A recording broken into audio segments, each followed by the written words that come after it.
গোপন সংবাদের ভিত্তিতে সঙ্গীত শিল্পী পরিতোষ সরকারের বাড়িতে হানা দিয়ে পুলিশ উদ্ধার করে 174 কেজি গাঁজা। গ্রেফতার শিল্পী পরিতোষ। ঘটনা মধুপুর থানা এলাকার কোনাবন সীতাখলার।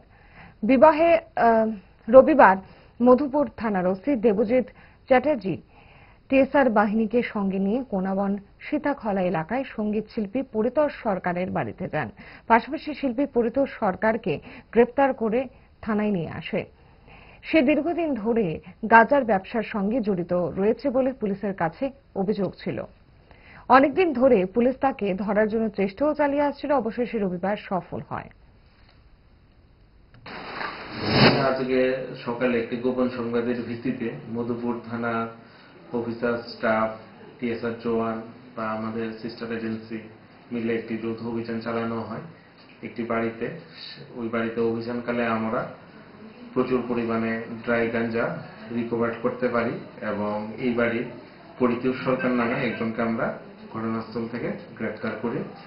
তো এখন একটি স্পেসিফিক কেস হচ্ছে এবং তাকে কোর্টে ফরওয়ার্ড করা হবে। মধুপুর থানাধীন সীতাখলা গ্রামাঞ্চল থেকে তাকে গ্রেফতার করা হয়েছে এবং তার পজিশন থেকে আমরা প্রচুর পরিমাণে ড্রাই গাঁজা আনুমানিক 174 কেজি। আপনার চেয়েও আপন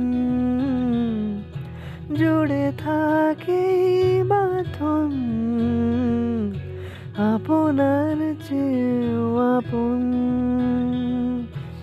আপনার চেয়েও আপন।